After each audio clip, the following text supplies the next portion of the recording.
اعوذ باللہ من الشیطان الرجیم بسم اللہ الرحمن الرحیم رب اشرح لی صدری ویسر لی امری واحلل عقدۃ من لسانی یفقہوا قولی صدق اللہ العظیم۔ السلام علیکم ناظرین، شہزادہ شوکت پروگرام صنعت و معیشت میں آپ کے ساتھ۔ ملت اسلامیہ ایک رہنما کی تلاش میں ہے۔ ملت پاکستان اپنی ترقی کی راہ ڈھونڈنے میں گامزن ہے۔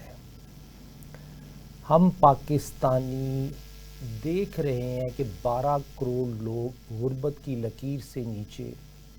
اگر پچھلے 5 سال معائنہ کریں ہم تو کبھی انفلیشن 30% ہے، کچھ پروڈکٹ میں 40% تک رہی اینول، اور کہیں اگر ہم ایوریج کو دیکھیں تو 15 سے 20% ایوریج انفلیشن۔ اسٹیٹ بینک کا رول دیکھیں تو 23% تک قائبر گیا۔ قائبر پلس لینڈنگ کو ایڈ کریں تو 25 سے 30% انٹرسٹ ریٹ پاکستانیوں نے دیا۔ گروتھ ریٹ کو دیکھیں تو کہیں نیگیٹو تھی پچھلے 5 سالوں میں، تو کہیں 2.83% کے قریب گئی، اور ایوریج دیکھیں 2-2.5% کے قریب۔ پاپولیشن گروتھ وہ بھی ڈکلائننگ ٹرینڈ، تو کبھی یہ 1.8% تھی، ابھی یہ 1.5%۔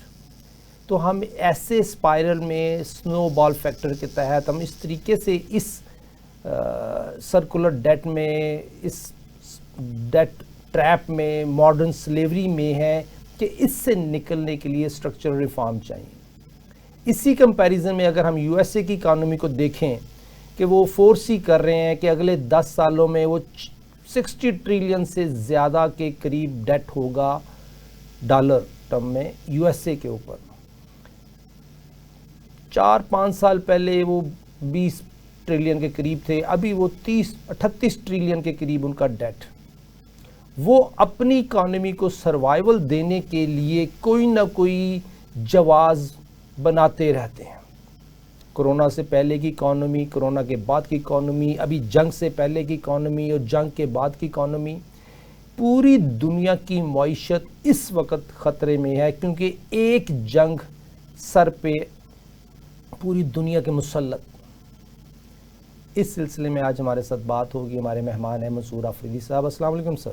وعلیکم السلام شہزادہ صاحب، کیا حال ہے آپ؟ سر بہت شکریہ، آپ نے ہمیں جوائن کیا عید کے بعد ماشاءاللہ۔ سر ایک افسوس کی بات بھی ہے کہ ایک بہت بڑا بدماش محلے کا جب اس کی اکانومی خراب ہوتی ہے تو 2 ہمسایوں کو لڑاتا ہے، تو دونوں سے پیسے لیتا ہے۔ ابھی سعودیہ، قطر، جن کے پاس پیسہ بہت ہے، اگر وہ جنگ میں ہیں تو ڈیفینیٹلی سعودیہ بھی پے کر رہا ہوگا کاسٹ، قطر بھی پے کرے گا کاسٹ، کویت بھی پے کرے گا کاسٹ، ایران تو کر ہی رہا ہے، اسرائیل تو انویسٹ کر ہی رہا ہے، اور امریکہ تو خرچ کر ہی رہا ہے۔ لیکن اوورال بیسس پہ ہم دیکھیں کہ معیشت کے اوپر جو اثرات پڑتے ہیں پازیٹیو یا نیگیٹو، کہیں نیگیٹو کے اوپر، سر اس وقت پوری دنیا کی معیشت اس وقت خطرے میں ہے اس جنگ کی وجہ سے۔ اس سلسلے میں آپ کیا فرمائیں گے؟ جی شکریہ ونس اگین۔ جس طرح آپ نے بجا فرمایا کہ ساری دنیا کی معیشت خطرے میں ہے، خطرے میں نہیں بلکہ ایک ڈیزاسٹر میں آ چکی ہے۔ آپ دیکھیں نا، جو جہاں سے 30 سے 40% تیل اور گیس برآمد ہوتا ہے، وہ راستے تقریباً بند ہو چکے ہیں۔ میں آبنائے ہرمز کی بات کر رہا ہوں، اسٹریٹ آف ہارمز کی۔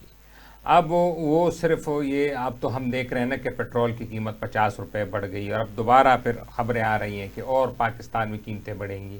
اس طرح باقی ممالک میں بھی پیٹرول کی قیمتیں بڑھ رہی ہیں، گیس کی کمی کی واقعات رپورٹ ہو رہے ہیں دنیا بھر سے۔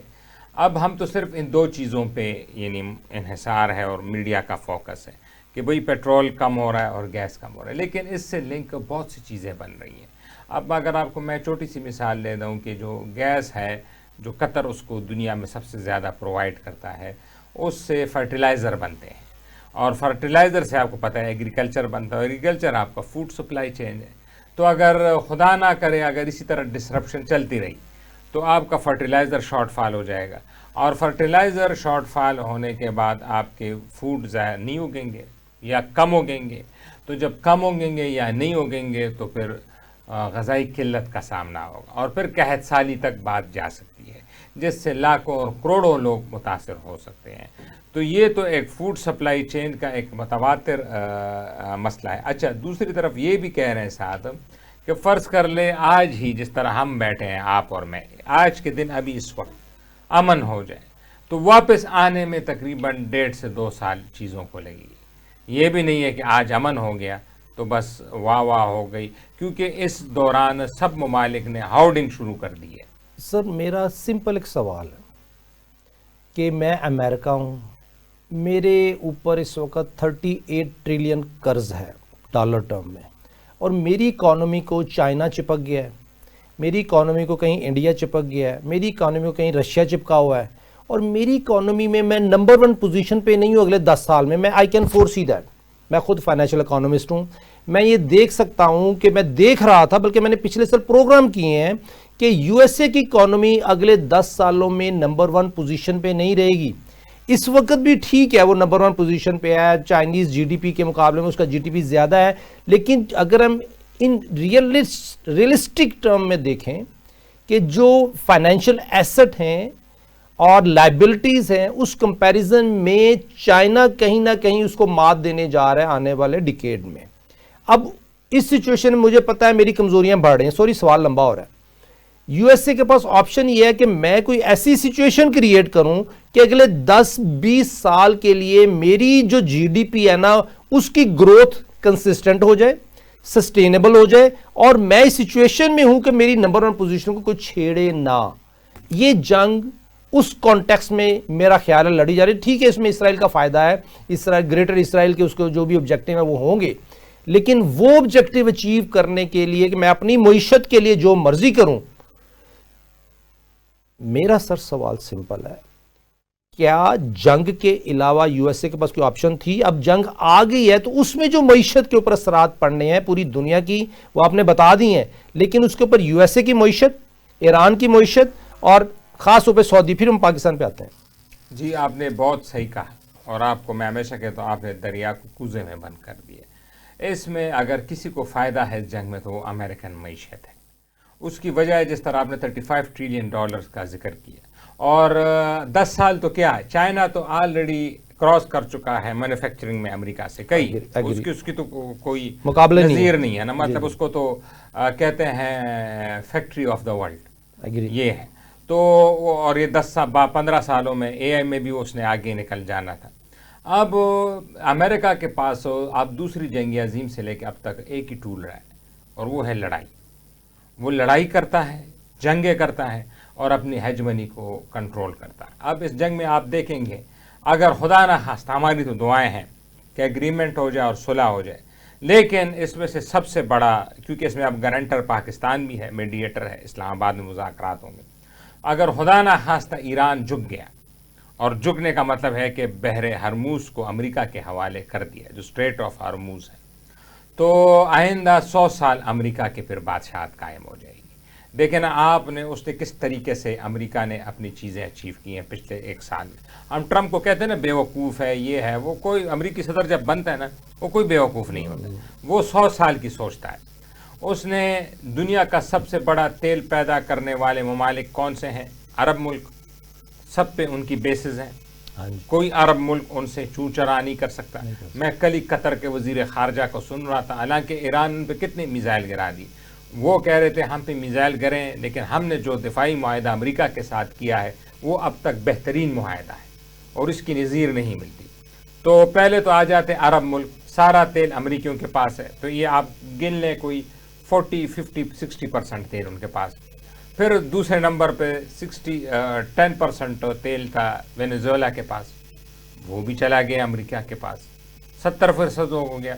باقی 15% ایران رہ گیا اور اسٹریٹ آف ہارموز رہ گیا، یہ بھی چلا جائے گا. تو صرف روس کا تیل امریکہ سے باہر رہ جائے گا جو کہ 10% بنتا ہے. تو اگر تیل پہ بادشاہت امریکہ کی ہو گئی تو پھر تو سارے، اور اس میں سوری ٹو سے حاضرین سے بھی، آپ سے، ہمارا تو بہت دوست ہے اور بڑا زبردست ہے، اور ہم کہتے ہیں گریٹر دین ہمالیہ اور depth with oceans, Indian ocean. تو لیکن ان کا قصور سب سے زیادہ ہے چائنا کا. وہ ایسا ہے جس طرح میں کہتا ہوں ماں باپ کا وہ بچہ ہے جو کبھی بڑا ہی نہیں ہوتا ہے. ماں باپ گلے کرتے ہیں کہ یہ ہمارا بچہ تو ہم دیکھ رہے ہیں لیکن اس نے پتہ نہیں کب بڑا ہونا ہے. تو وہ 1990 کے دہائی سے کہہ رہا ہے کہ میں نے اکانومی بنانی ہے. اکانومی بھائی آپ نے اکانومی بنا دی ہے نا, بس کریں نا. اور کتنی اکانومی آپ نے بنائی ہے؟ یعنی ابھی چائنا کی جو اکانومی ہے آپ اندازہ لگائیں, جو ابھی پوزیشن ہے $20 ٹریلین ہے, یہی اکانومی امریکہ کی 2010 میں تھی. اور 2010 میں امریکہ نے جاپان کو ایٹم بم گرایا, روس کو شکست دیا, ویتنام لڑائی لڑی, صدام حسین کو گرایا, مڈل ایسٹ کو تہز و نیز کر دیا. یہ اسے 2010 تک سب کچھ کر چکا تھا. یہ ہمارے صاحب جو ہیں, ہمارے جو بڑے دوست ہیں اور قریبی دوست بھی ہیں, ہمارے ہمسایہ بھی ہیں, یہ کہہ رہے ہیں میں نے اکانومی بنانی ہے.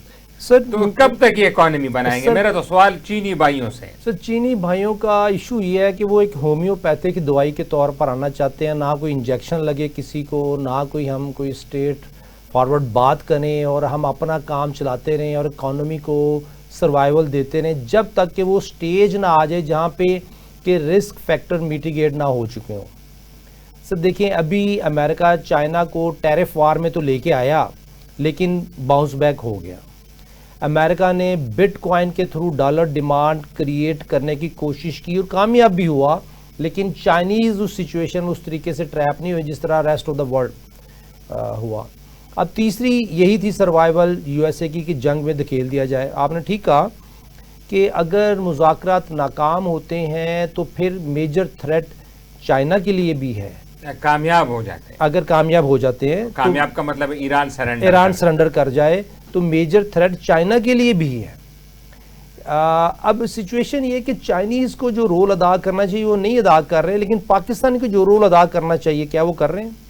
پاکستان تو اپنی کیپیسٹی میں بہترین رول ادا کر رہے ہیں. یہ دیکھیں نا ہماری جتنی ہماری کنڈیشن بھی تو دیکھیں نا, ہم تو $2 ارب 3 ارب ڈالر پہ سروائیو کرنے والی قوم ہے. کبھی IMF سے, کبھی سعودی عرب سے, ابھی بھی اس مخمسے میں تھے کہ سعودی عرب کا ساتھ دیں ایران. اس کے باوجود ہم نے ڈپلومیسی بہت اچھی کھیلی اور ہم نے اپنی جو ویٹ ہے اس سے ابو پنچ کیا ہے.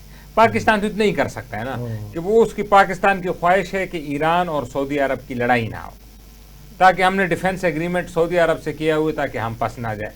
ہم آلریڈی ایک بارڈر, مشرقی بارڈر پہ مصروف ہیں ہندوستان کے ساتھ, مغربی بارڈر بھی بہت گرم ہے. افغانستان کا پتہ نہیں, آپ کو پتہ ہے کہ جو PSL کے میچز ہیں یہ بھی رپورٹ آ رہا ہے, یہ بھی اس افغان وار کی وجہ سے محدود کر دیے گئے.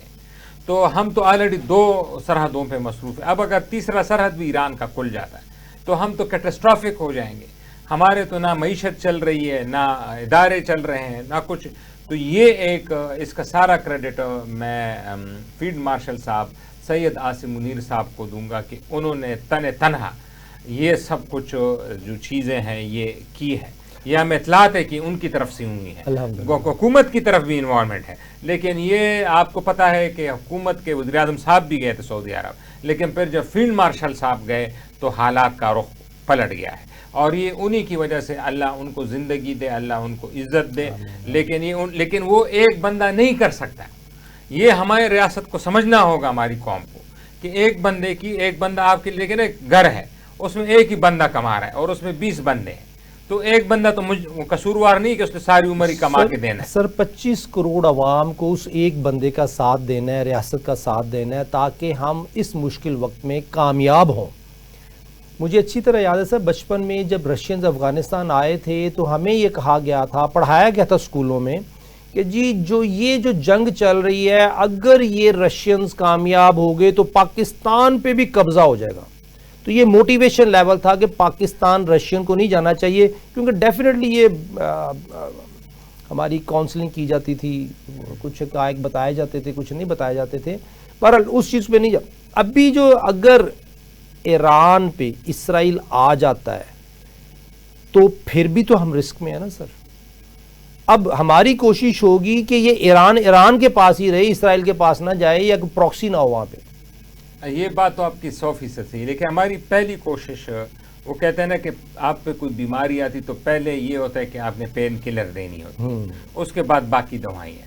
ہماری پہلے یہ ہوگا کہ ہم سعودی عرب اور ایران کے پیچھے یہ لڑائی بڑھ نہ جائے. جب دیکھیں نا وہ ہم نے ڈیفنس پیکٹ کیا ہوا ہے, ہم نے سعودی عرب کا ساتھ دینا ہے ایران کے خلاف, اس میں کوئی شک نہیں ہے. یہ ہماری ریاست نے بھی کلیئر کر دیا ہے ہر جگہ پہ کہ ہم نے سعودی عرب کے ساتھ ہر مشکل میں کھڑا ہونا. اب پہلا تو یہ کہ لڑائی نہ ہو. جو دوسری بات آپ کی ہے کہ اسرائیل جیت جائے گا اگر ایگریمنٹ ہوتا ہے, تو وہ بدقسمتی سے تو وہ تو اب حالات اسی طرف جا رہے ہیں. کیونکہ اگر مذاکرہ ایک تو دو, اچھا ایران میں بھی دو فیکٹس ہیں. ایک تو سویلین حکومت ہے, وہاں کے صدر ہیں, وہاں کے اسپیکر ہیں. ایک ہے پاسداران انقلاب. اب اطلاعات ہیں کہ پاسداران انقلاب نہیں مان رہی مذاکرات کے لیے, کیونکہ پاسداران انقلاب وہ فوج ہے جو کہ خمینی صاحب کھڑا کر کے گئے تھے اور ان کو کہا تھا کہ آپ نے ہمیشہ انقلاب کی حفاظت کرنی ہے اور آپ نے اسلام کی اور شریعت کی حفاظت کرنی ہے. وہ اسی میں لگے ہوئے ہیں. اب پاسداران انقلاب کو سمجھانا یہ سب سے بڑی بات ہوگی. اور اگر وہ سمجھ جائیں اور انہوں نے وڈرا کر دیا, وڈرا کا مطلب ہے کہ وہ جو ڈیمانڈز ہیں جو امریکی ہے, اب وہ ٹرمپ صاحب تو یہی کہہ رہے ہیں نا کہ یہ بحرے جو ہرمز ہے یہ ہمارے حوالے کریں.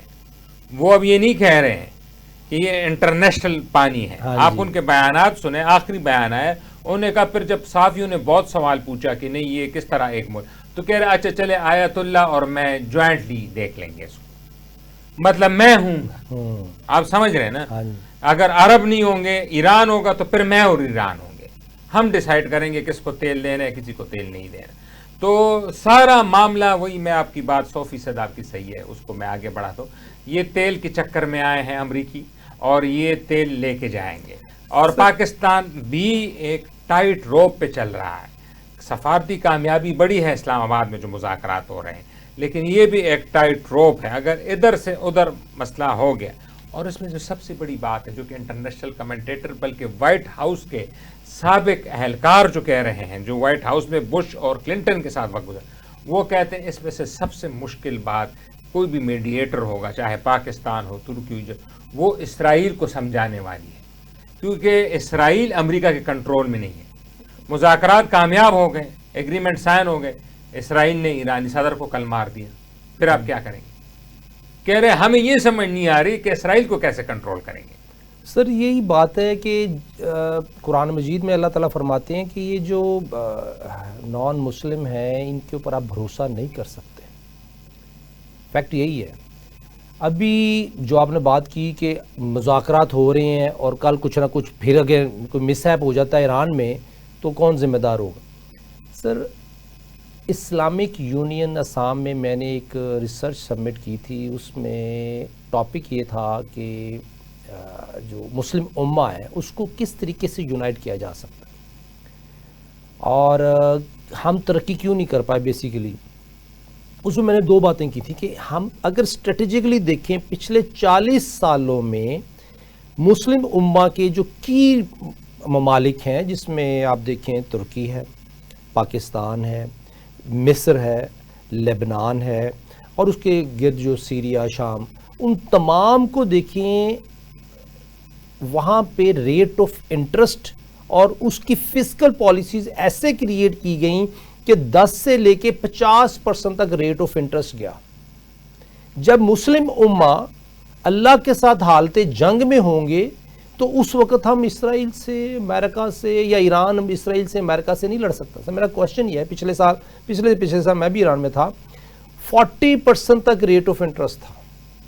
میں نے کہا پاسداران انقلاب کس شریعت کی بات کر رہے ہیں جب وہ ایک سودی سسٹم کو پروموٹ کر رہے ہیں؟ پہلے اس سے نکلیں تو پھر آپ جنگ میں کسی اگلی میں کامیاب ہوں گے. جب تک آپ اس سے نہیں نکلیں گے تو آپ کامیاب نہیں ہو سکتے. سر اس سچویشن میں آپ دیکھیں, آپ نے مجھے اس کو ویٹ کرنا ہے کہ اسرائیل کی federal reserve, IMF, world bank, US سب کی اسٹریٹجی یہ تھی کہ مسلم امہ کو انٹرسٹ میں انگیج کر دیا جائے. اب جب ہم انٹرسٹ میں انگیج ہو گئے تو ہمارے اندر تو روحانی طاقت وہ نہیں رہی جو ہونی چاہیے تھی. تو اس کانٹیکس میں پاکستان بھی اس وقت کمزور ہے, ایران بھی کمزور ہے, ایجپٹ بھی کمزور ہے, ترکی بھی کمزور ہے, نو ڈاؤٹ. ترکی کے اندر دیکھیں کیا ہو رہا ہے. اور اس سارے سیناریو میں اسرائیل کے خلاف کوئی کیوں نہیں بول پایا؟ اس لیے کہ ہم معاشی طور پر سارے کمزور ہیں. جی بالکل آپ نے صحیح کہا. اصل مدعا ہی اور اصل مسئلہ ہی یہی ہے کہ اسلامک امہ بالخصوص اور مسلم ممالک سارے یہ سودی نظام میں جکڑے جا چکے ہیں. یعنی آپ 800 روپے لیتے ہیں تو آپ واپس آپ کو 1500 روپے کرنے پڑتے ہیں، اور جب آپ کے ریونیو نہیں بڑھتے ہیں، ریونیو اسکیمز بھی ختم ہو رہے ہیں، تو پھر آپ کہاں سے واپسی کریں گے؟ آپ ظاہر ہے پھر اور لون لیں گے اور قرض، اور پھر قرض پہ قرض، قرض پہ قرض۔ وہ انڈین فلم تھی، اس پہ ہوتے تھے کہ تاریخ پہ تاریخ، تاریخ پہ تاریخ۔ تو ہمارے پاکستان کے لیے یہ ہے قرض پہ قرض اور قرض پہ قرض۔ تو ہم قرض پہ قرض لے رہے ہیں، اور آپ کتنے بھی فوجی طاقت آپ کی ہو جائے، باقی ہو جائے، جب تک آپ اکنامکلی وائبل ریاست نہیں بنیں گے تب تک آپ کے فیصلے دوسروں کے محتاج ہوں گے۔ اور آپ منصور افریدی صاحب، ایک بریک کا وقت ہوا ہے، بریک کے بعد بات کریں۔ ناظرین، بریک کے بعد دوبارہ بات کرتے ہیں۔ ویلکم بیک ناظرین، شہزادہ شوکت پروگرام صنعت و معیشت میں آپ کے ساتھ۔ ہمارے فیلڈ مارشل صاحب، ہمارے پرائم منسٹر صاحب اس کرٹیکل سچویشن میں بہت محنت کر رہے ہیں، اور انہیں سپورٹ ہے 25 کروڑ لوگوں کی، کہ اپنی عوام کا اعتماد اگر ان کے ساتھ ہے تو وہ شیروں کی طرح لڑیں گے اور شیروں کی طرح اس سچویشن کو مینیج کریں گے۔ اگر آپ کو یاد ہو، حضرت خالد بن ولید رضی اللہ تعالیٰ عنہ کو سیف اللہ کا لقب دیا گیا، کب دیا گیا؟ جب وہ چند ہزار لوگوں کو بڑی آرمی سے بچا کے، ان کی جان بچا کے لے آئے واپس اپنی اسٹریٹجی کے تحت، تو ان کو سیف اللہ کا لقب دیا گیا۔ آج بھی ہم، چونکہ جو دشمن طاقتیں ہیں، جو انٹرنیشنل طاقتیں ہیں، جو معاشی مقاصد ہیں پوری دنیا کے، وہ کہیں نہ کہیں مسلم امہ کے ساتھ جڑے ہوئے ہیں۔ مسلم امہ کے اگر جو ہماری رولنگ فیملیز ہیں، ان کے پرسنل مفاد بھی کہیں نہ کہیں ملے ہوئے ہیں، لیکن اوورال بیسس پہ مسلم امہ جو حکمران ہیں، جو اللہ تعالیٰ نے مسلم امہ کے حکمرانوں کو یہ موقع دیا ہے کہ وہ بادشاہت میں یا پرائم منسٹر یا پریزیڈنٹ، جو بھی سچویشن، جس قسم کی سچویشن میں ہے، وہ ان کو دی گئی ہے، تو کہیں نہ کہیں آزمائش ہے، ٹرائل ہے۔ پاکستان اپنا کردار ادا کر رہا ہے۔ پاکستان اپنے کردار میں کتنا کامیاب ہوتا ہے، اس کے پیچھے کوئی نہ کوئی حکمت عملی ہے۔ اگر ہم آج امریکنز کے ساتھ بیٹھے ہوئے ہیں اور دوسرے لوگوں کے ساتھ بیٹھے ہوئے ہیں، ایران کے ساتھ بیٹھے ہوئے ہیں، سعودیہ کے ساتھ بیٹھے ہوئے ہیں، جس طرح آفریدی صاحب نے بریک پہ جانے سے پہلے کہا کہ کبھی بھی ہماری ہر ممکن کوشش ہے کہ سعودیہ اور ایران آپس میں ایک دوسرے کے ساتھ گتم گتا نہ ہو، اور ہم مذاکرات کی ٹیبل پہ آج کے مذاکرات میں بھی جو ہماری کوشش ہے کہ ایران ناکام نہ ہو، یہی ہماری۔ منصور آفریدی صاحب، کامیابی کی کوشش ہے، 25 کروڑ لوگ کو پاکستان کا ساتھ دینا چاہیے، نہ کہ کہیں پرانے کسی پولیٹیشین کا۔ اور ہم دیکھتے ہیں کہ میڈیا وار میں کہیں نہ کہیں انڈیا اپنا رول ادا کر رہا ہے۔ ایک یو ای سے ایک آئی ٹی کے لڑکے سے بات ہوئی تو انہوں نے کہا کہ ہمیں تو پیسے ملتے ہیں پرسیپشن مینجمنٹ کے، ہمیں پیسے یو ایس اے دے دے، ہم اس طرح کی میڈیا کمپین شروع کر دیتے ہیں، ہمیں انڈیا دے دے، ہم اس طرح کی وار شروع کر دیں۔ پرسیپشن بلڈ کرنا ہی ہمارا کام ہے، جس کی بیس پہ رجیم چینج ہو جاتے ہیں۔ اب یہ جو ایران کے ساتھ کرنے کی کوشش کی کہ رجیم چینج ہو، پرسیپشن کچھ حد تک وہ کامیاب ہوئے، کیونکہ وہاں پہ معاشی کمزوری تھی ایران میں بھی۔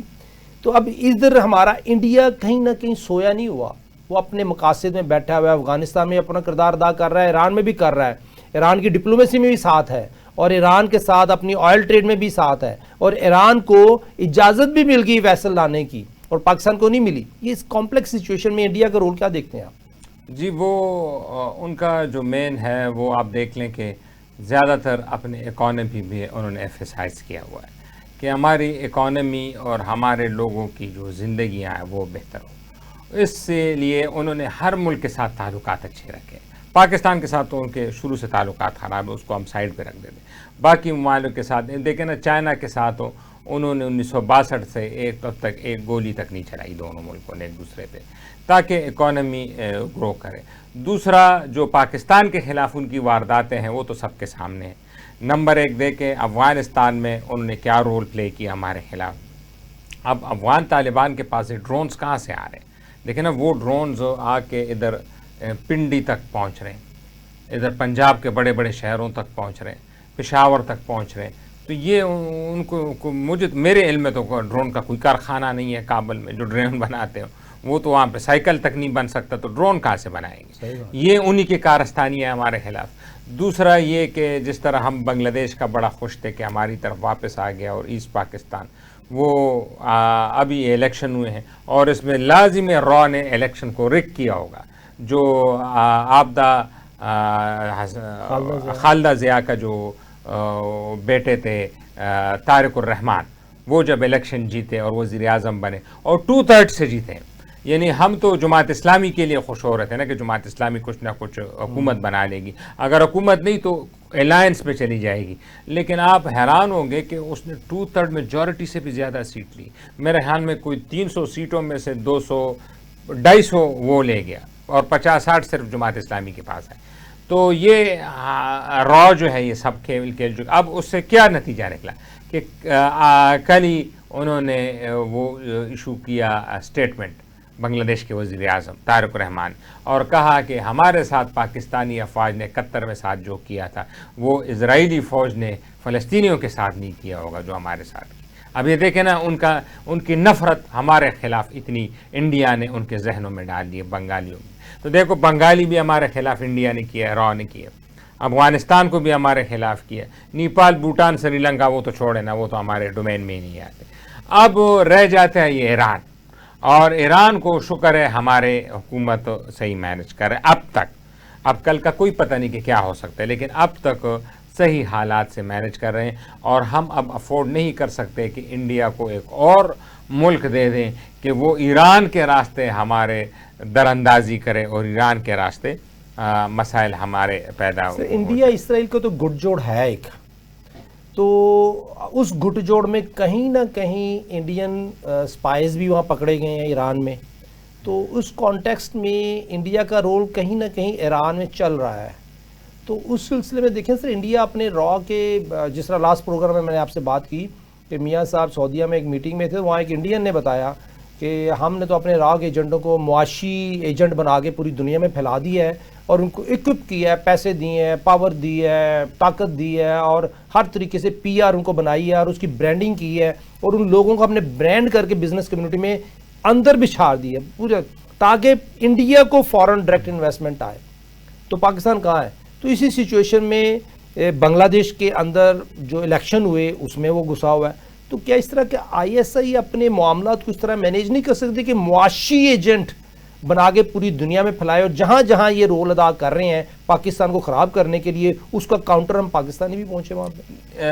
ہماری ایجنسیوں میں کی کیپیبلٹی میں تو شک نہیں ہے، وہ دنیا کی بہترین ایجنسی ہے، لیکن آپ کو پتہ ہے سب کچھ کرنے کے لیے پیسے بھی لگتے ہیں، اور ہمارے ریاست کے پاس پیسے نہیں ہیں. جب پیسے دیں گے تو کوئی نیٹ ورک بڑھے گا نا. اپنے کیپیبلٹی پہ تو وہ میں کہتا ہوں اپنے ویٹ سے ابو پنچ کر رہے ہیں. یہ دیکھیں امریکہ اور ایران کو ایک ہی ٹیبل پہ لانا یہ بڑی بات ہے کہ اس خطے کے لیے کہ مذاکرات ہو جائیں، اور اسرائیل کو بھی اس میں دعوت دینا. تو یہ لیکن باقی جو آپ بتا رہے ہیں اس کے لیے تو پیسے چاہیے. انڈیا کے پاس تو $700 ارب کی کٹی پڑی ہے ریزرو کی. ان کو تو دیکھیں نا ایک ہفتے میں ان کے ڈالر اپریسیشن سے 3-4-5 ارب ڈالر بڑھ جاتے ہیں، اور ہمیں تو $1.5 ارب IMF سے پورے سال کے لیے چاہیے ہوتا ہے. تو وہ تو نہیں ہو سکتا، لیکن ہمارے ادارے پھر بھی میں کہتا ہوں اپنے اس سے ابو کر کے ایسے ہی ہے نا. ہمارے اداروں نے کہ 2 بڑے بڑے ہاتھیوں کو ایک چھوٹے سے مارخور نے کٹے بٹھا دیا. یہ صحیح کیا، بڑے ہاتھی بڑے ہاتھیوں کو چھوٹے سے مارو، ادھر آ جاؤ، ادھر آ جا، ادھر بیٹھ کے مذاکرات کر. ایسے ہی تو اصل میں تو ہمیں جو اکانومی کے پرسپیکٹو ہے اس کو بھی دیکھنا پڑے گا، اور ہمیں یہ بھی کیلکولیٹ کرنے پڑے گی کہ جو ہماری اداروں کی جو فوجی ادارے جو فیلڈ مارشل صاحب اور وزیر اعظم صاحب کی جو اچیومنٹ ہے اس کو ہمارے نیچے بیوروکریسی پھر اس طرح میٹیریلائز نہیں کرتے تاکہ ہمارے پیسے آئیں. اب دیکھیں نا یہ سفارتی ہماری جو کامیابی آئی 1 سال سے جاری ہے، لیکن اس کا ابھی تک معاشی کوئی فائدہ نہیں ملا. ہماری فائنانس منسٹری بھی نہ کوئی معاشی اس کا فائدہ اٹھا سکی، نہ کامرس منسٹری. ہمارے سیکٹری صاحب کیا کر رہے ہیں؟ سر یہ بڑا ہی ایک درد ماندانہ سا ٹاپک ہے. میں نے ابھی ایک implementation frame work structural reform submit کیا ہے منسٹری آف کامرس میں، کوئی رسپانس نہیں آیا. میں نے یہی اسٹرکچرل ریفارم اس وقت ڈار صاحب کی ٹیبل پہ اور پرائم منسٹر صاحب کی ٹیبل پہ SIFC میں ہے کہ جس میں منسٹری آف فائنانس کا اور منسٹری آف کامرس کا رول